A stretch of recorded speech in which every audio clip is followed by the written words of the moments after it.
एक और को टपका दिया गया है, खबर ये आ रही है। हम इसको इस तरह ले सकते हैं, वो आपको पता है कि टपक टपक के टपक रहे हैं, यानी कि कितने ही ज्यादा टपकाए जा चुके हैं। कहीं किसी गली चौराहे कूचे में हर जगह से खबरें ही आती रहती हैं कि इसको मार दिया, उसको मार दिया। ऐसे जिहाद से जुड़े हुए जिनको मुजाहिदीन कहा जाता था उनको टपकाया। खुदा का वास्ता मेरे रास्ते में नहीं आना, ये पागल आदमी है, बिल्कुल ऐसा टकराएगा कि तुम्हारे होश उड़ा देगा कि इतनी मेहनत कहां से हुई है तुम पर। लेकिन सबसे पहले आज वो अनहोनी हुई है जो किसी ने सोची नहीं थी।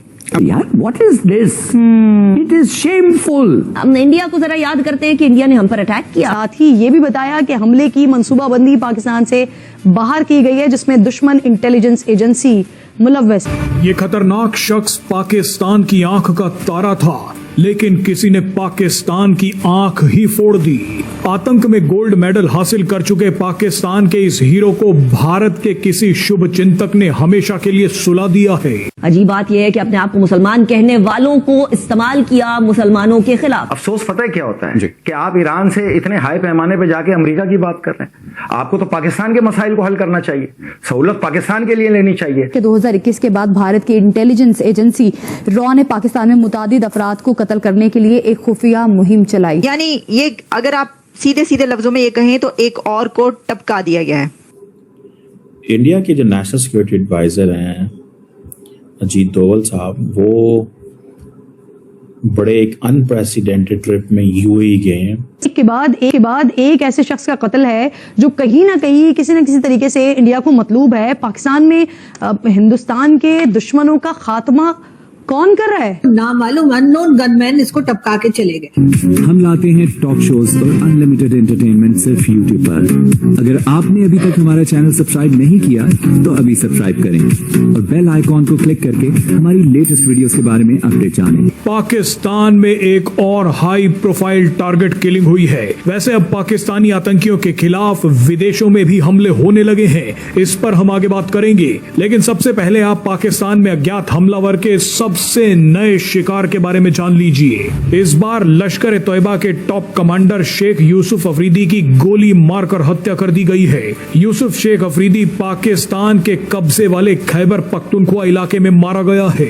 अफरीदी इस्लाम में सबसे कट्टर कही जाने वाली अहले हदीस विचारधारा को मानने वाला मौलाना था। अफरीदी लश्कर सरगना हाफिज मोहम्मद सईद का बेहद करीबी था, इसीलिए भारत में होने वाले आतंकी हमलों की प्लानिंग में अफरीदी अहम भूमिका निभाता आया है। उसके बाद से हम परेशान, हमारे लोग कह रहे जी पाकिस्तान हाई अलर्ट पर है, ठीक है, और हम देख लेंगे अगर बॉर्डर क्रॉस किया तो छोड़ेंगे नहीं इस बार, ठीक है। पिछली बार आ गए, ठीक है, आप 1 नहीं 2 नहीं 3 नहीं 4 नहीं, आपने 9 जगह पर हिट किया, ठीक है, लेकिन हम सह गए। लेकिन अब हम नहीं सहेंगे, अब हम देख लेंगे, हम बिल्कुल तैयार एकदम अलर्ट है। लेकिन हुआ क्या? हुआ ये कि जी बॉर्डर पे तो कुछ भी नहीं हुआ। बॉर्डर पे बिल्कुल मतलब वही जो थोड़ी मोड़ी दुश्मन चलती है ना, हल्की फुल्की, वो जो कहते हैं ना झनकार गीत माला, वो तो चल ही रही है। लेकिन उसके बाद हुआ ये कि जी लश्कर का एक आदमी टपका दिया। जी हाँ, यानी कि लश्कर यानी बोले तो ये, ठीक है, इसको टपका दिया गया। वो नामालूम अननोन गनमैन इसको टपका के चले गए। अब कहा यह जा रहा है कि हमारे कई ऐसे जर्नलिस्ट भी जो कि आजकल पीटीवी में भी लगे हुए, जाहिर है कि इतने अच्छे जूते साफ करेंगे तो पीटीवी में नहीं लगेंगे तो क्या होगा, तो पीटीवी में भी है और कुछ ऐसे भी हैं जो कि अपने कह लीजिए कि अपने काम कर रहे हैं, अपने मीडिया के काम कर रहे हैं, और मगर ये कि जूता बहुत अच्छा साफ करते हैं। उनका कहना है कि भाई ये तो शहीद हो गया और ये तो बेचारा बड़ा काम कर रहा था, ये तो कहना चाहिए जिहादी था और जिहाद कर रहा था और कश्मीर के लिए जिहाद कर रहा था। मैंने बल्कि एक सबको जाके लिखा भी, मैंने सर कुछ शर्म कर लिया सर, मतलब एक टेररिस्ट को आप हीरो बना रहे।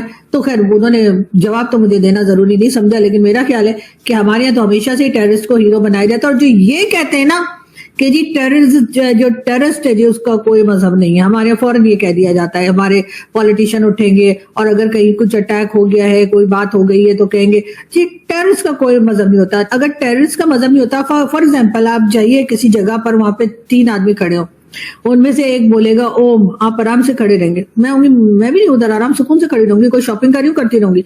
कोई और खड़ा होगा, वो कहेगा ओ माय गॉड, तब भी कोई कुछ नहीं करेगा। लेकिन अगर सिर्फ एक बंदा उठकर ये कह देगा ना कि जी आप जानते क्या कहेगा, है ना, ठीक है, तो अब मैं यहाँ बोलना नहीं चाह रही, लेकिन सारे मेरे पीछे पड़ जाएंगे। लेकिन खैर अगर उसने एक बार भी अल्लाह अकबर कह दिया उसके बाद तो मैं भी सर पे पाँव रख के भाग जाऊंगी वहां से कि पता नहीं क्या होने वाला है।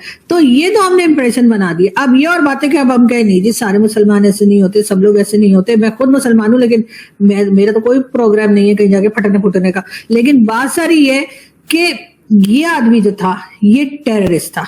इसको अगर आप ये बताएंगे कि जी ये तो शहीद है, ये तो गाजी है, ये शहीद है, कि पता नहीं जिहादी है और ये तो बड़े नेक काम कर रहा था, तो मेरा ख्याल है इसी वजह से हम लोग FATF में गए।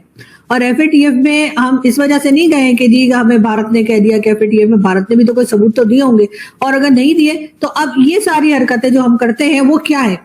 दूसरी तरफ हमें ये भी लगता है कि जी हम जिस तरह से लोगों को पनाह देते हैं, जिस तरह से इनको रखते हैं और उसके बाद कहते हैं कि जी हमारे यहाँ तो कोई जिहादी कैंप है ही नहीं, पता नहीं भारत ने क्यों अटैक कर दिया। लेकिन हाँ ये बात अच्छा है, मैं कहती हूँ कि भाई टारगेट किलिंग जो है ना वो सुसाइड बॉम्बिंग से बेटर होती है, इसलिए कि आपको पता होता है कि आपने किसको मारना है। आप जाइए मारिए, उसके चक्कर में जो है वो बेगुनाह लोग तो ना मारे जाएं। तो उसके बजाय मुझे लगता है कि ये अननोन गनमैन वाला आइडिया जो है ना वो ज्यादा बेटर है। लेकिन खैर अब कहा यही जा रहा है कि जी वो अननोन गनमैन आया और उसके बाद गायब हो गया और अब पता नहीं लग रहा कहाँ है, और सब यकीनन भारत की तरफ इशारा कर रहे होंगे कि जी भारत ने कहा था तो भारत ही कर रहा है। तो भाई ये काम तो आपको खुद कर लेना चाहिए था, भारत को क्यों आप जहमत दे रहे हैं। इसलिए कि ये सांप और बिच्छू और ये कह लीजिए जो बैकयार्ड में आपने पाल के रखे हैं, ये तो आपने अपने ही लिए नुकसान किया। पहले तो आपका ख्याल था कि शायद यहाँ निकल जाएंगे, पड़ोसियों को डस के वापस आ जाएंगे, लेकिन ये याद रखिए कि जो इधर उधर जाके दूसरों के लिए जो सांप आप छोड़ते हैं तो कभी ना कभी जाकर आपको खुद को भी डसता है। ये बात हर उस इंसान को याद रखनी चाहिए जो किसी भी दूसरे इंसान को तैयार करता है या किसी भी दूसरे इंसान को इस्तेमाल करता है किसी और के लिए, यानी किसी और को टारगेट करने के लिए, किसी और को नुकसान पहुंचाने के लिए। तो ये याद रखिएगा कि जो दूसरे को टारगेट करता है वो एक दिन आपको भी टारगेट करेगा, और अगर आपको यकीन नहीं है तो थोड़ा टाइम वेट कर लीजिए और देख लीजिए कि क्या होता है। तो बहरहाल पाकिस्तान कहता रहता है कि जी हम तो खुद जो है वो टेररिस्ट के कह लीजिए कि टेररिज्म के शिकार हैं, हमने तो जी दहशतगर्दी की जंग लड़ी है। बिल्कुल लड़ी है, और दहशतगर्दी की जंग तो आपको लड़नी ही पड़ेगी ना। जब आप दहशतगर्दों को पालेंगे अपने मुल्क में और आप ये समझेंगे कि वो कहीं और जाकर कोई नुकसान करेंगे, तो फिर वो आपके यहाँ भी नुकसान करेंगे, इसलिए कि उनको तो आदत पड़ चुकी है। तो जाहिर है कि अब पाकिस्तान में अब कल ये बदीन में ये वाकया हुआ है, उसके बाद से जी एक हंगामा बरपा है सोशल मीडिया के ऊपर और दिखाया जा रहा है। और मुझे हैरत इस वक्त हुई जब मैंने अपने 2-3 जर्नलिस्ट लोगों को देखा जो कि जर्नलिस्ट हमारे पाकिस्तान में मौजूद हैं, कि वो हमदर्दी जता रहे हैं, वो अफसोस जाहिर कर रहे हैं इस आदमी के मर जाने पे। और मैंने अपना सर पकड़ लिया, मैंने कहा दादाजी। लेकिन खैर अब मैं दादाजी को क्या बोलूं, अब तो दादाजी ने जो करना था कर दिया, तो 12 वाट तो लगा दी। लेकिन बात सारी है कि अब उनको भी नहीं पता होगा दादाजी को कि यहाँ इस कंट्री में इस किस्म के लोग होंगे, इसलिए कि मेरे दादाजी तो काफी मॉडर्न किस्म के आदमी थे। तो मुझे तो नहीं लगता कि उन्होंने कभी सोचा भी होगा कि यहाँ पर इस किस्म के जिहादी, इस किस्म के टेररिस्ट और इस किस्म के इंतहा पसंद जो हर वक्त किसी को मारने के लिए घूमते रहते हैं, खून के प्यासे जैसे कहते हैं ना। तेल और गैस को पाकिस्तान पे वहां पे नेगोशिएट करना चाहिए। आप अमेरिका की वकालत ना करें, आप पाकिस्तान की बात करें। तो अब सवाल ये उठता है, अमेरिका ने हमें बेइज्जत किया है, इंसल्ट की है पाकिस्तान की।